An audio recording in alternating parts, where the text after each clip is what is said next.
Hello students, good morning. Today we are going to read our next poem, Go and Catch a Falling Star by John Donne. Now this poem is a bit different kind of poem of which we will discuss. Let's first discuss about the poet John Donne. John Donne was born on 22nd January 1572 and he was died on 31st March 1631. He was an English poet, scholar, soldier, and even he held the post of a secretary also. He was a preeminent representative of metaphysical poetry. Now this is what I have talked about, that what metaphysical poetry is, and this poem is a representative poem of metaphysical poetry. So we will discuss that just now. And his works are noted for their metaphorical and sensual style. The way in which John Donne used to write, that style is known as metaphorical style, and he has written the poems in very sensual style, means sensual means which affects our sensory organs. He has written sonnets, love poems, religious poems, translations, elegies, and satires. Means he was a versatile poet. He is also known for his sermons, the religious poems which he has written, and they are also very much popular. His style is characterized by abrupt openings, though these styles are the hallmark of metaphysical poetry also.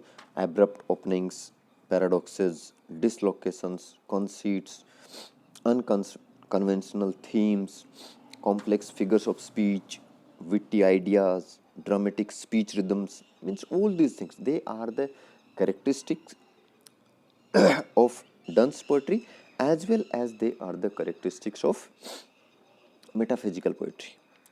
Now, if we talk about the famous works of John Donne, then it was An Anatomy of the World, which was written in 1611, Progress of the Soul, 1612, Poems, 1633, and this volume poems, the present poem Go and Catch a Falling Star, was also taken from this volume. Essays in Divinity, 1651, and then we have his sermons, which came to the print or came with different names, but they are sermons. 1640, 1649, and 1661. Three volumes of sermons came out.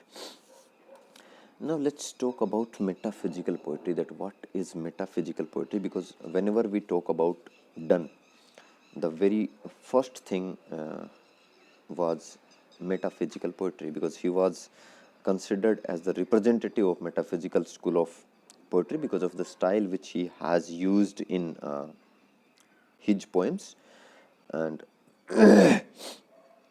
due to which his poems are studied as an example of metaphysical poetry. So let's talk about metaphysical poetry, that what is metaphysical poetry. If we talk about this word metaphysical, this can be divided among two parts: meta plus physical. Meta means beyond, over and above, means beyond. Physical means physical world. So this poetry, why this word, why this name is given, that the kind of conceits, the kind of imagery, the kind of comparisons, the kind of examples, the kind of imagery which they have used in their poetry, they are being taken not from this physical world only, but beyond this physical world. Means the images, the kind of sensory devices which they used, they belong even beyond this physical world, and that's why this word metaphysical poetry was assigned or given to this. This word metaphysical poetry, this term, was used for the first time for the poems of John Donne by John Dryden in his essay Discoursing Concerning Discourse Concerning Satire. This was an essay, Discourse Concerning Satire, written by John Dryden. And John Dryden used this term metaphysical poetry for the first time about the poetry of John Donne. Then Samuel Johnson, he extended this term to a school of poetry. To a school of poets means he has recognized this as a tradition in which many poets were involved during that period, and this name is now applied to a group of 17th century poets like John Donne, Cleveland, Cowley, Marvell, Herbert, Vaughan, Croshaw, etc. Means all these poets, they have employed the same kind of imagery, the same kind of conceits, the same kind of analogies, the same kind of rhythm, the same kind of figures of speech. The term metaphysical, this metaphysical poetry, metaphysical school of poetry, which we can say, this indicates a common poetic style, the use of figurative languages, and the way of organizing the poetic argument, the way in which they have organized their poetic argument, that tells us more about this metaphysical poetry.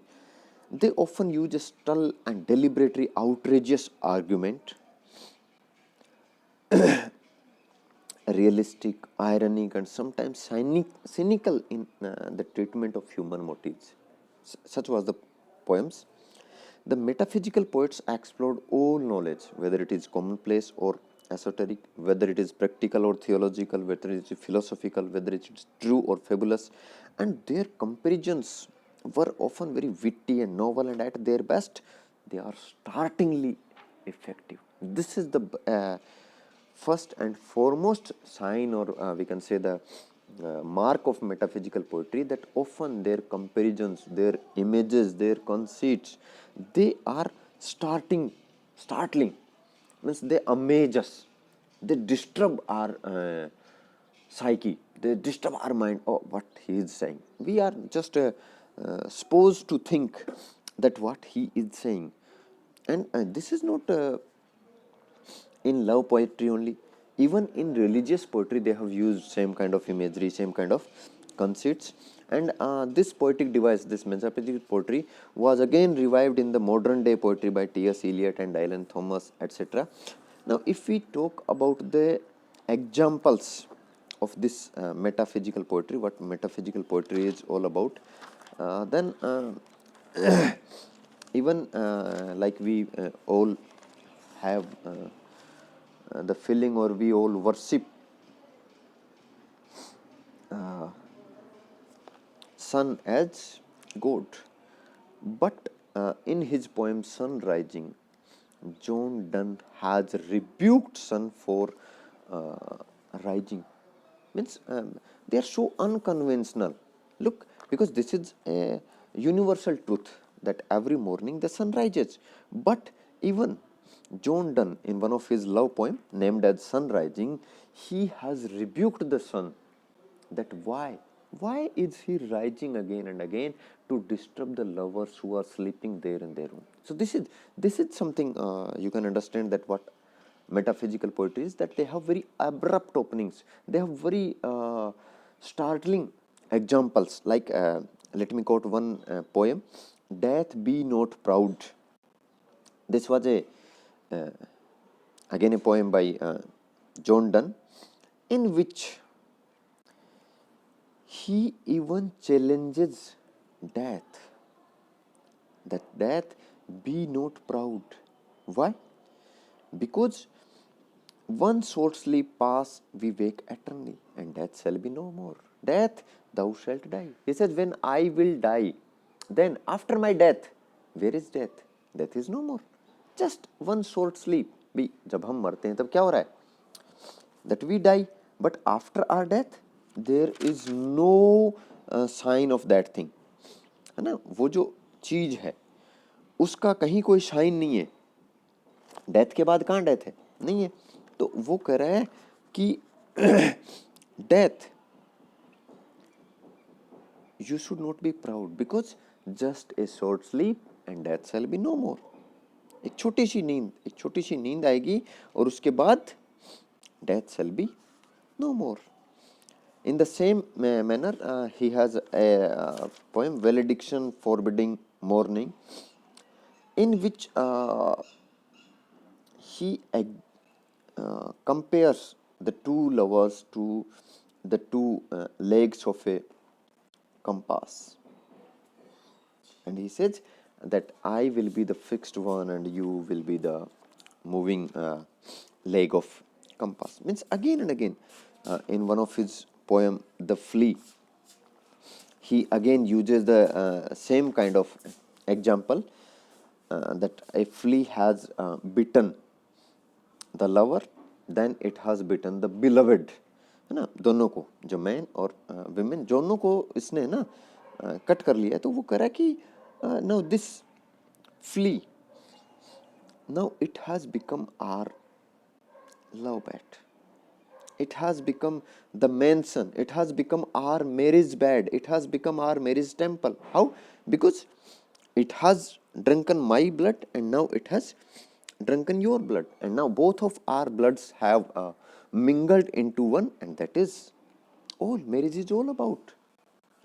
There is no any other thing employed in marriage. Marriage is the union of two bodies, union of two souls. And this flea, by mixing us in this way, has mixed our bodies, has mixed our what we call souls even. And even you can say that he makes his advances towards the beloved, that okay, I want to make love to you, the physical love. He is talking about physical love. So he also says this thing, that okay, why again and again you are saying, you are denying my advances of physical love, because this is what happens when we make love to each other, when we indulge in sexual intercourse, because this is what happens. And have you faced any kind of weakness after this? Have you faced any kind of guilt on your part? No. And this is what happens when we have that physical proximity. So these kind of images in which because this is what something we don't expect, to compare a flea, to compare a mosquito to a temple, to compare a mosquito to a marriage bed. This is what is not generally used in poetry. So this is what done by metaphysical poets again and again. As I have talked about the poem Sunrising, let me quote it once again. That in that poem, at the beginning, the lover or the poet, he rebukes the sun for disturbing their sleep. He says, we have been sleeping here. Why are you disturbing us here? If this is your duty to rise, go and rise anywhere else. Why here? Because here I am the world for the beloved, and see, I am the sun for my beloved, and she is my universe. We have been complete to each other. We don't need you anymore. But at the later part, when he his mood changes, abrupt changes, very dramatic changes are there in their poetry. So then he says that okay, if you think that this is your duty to rise and to shine the world, then shine here only on us, because we are the world. She is all world and all princess I. Means look at such a big exaggerative statement, that she is all worlds. She is the whole world for me and all princes I. And I am the embodiment, I am the representative of all the princes of the world. Then why? Why do you need to go and shine anywhere else? If it is your duty to shine, then shine upon us and your duty is done. Now go and take rest. Busy old fool, unruly son. This is how he rebukes the sun, that now you have grown old, and as you are a fool because you don't know what else to do, you just rise and you just sat in the evening, so you are a busy old fool. So this is what metaphysical poetry is all about. We will talk about these features when we will read our poem in our next lecture, next video. This is it for the day. Thank you.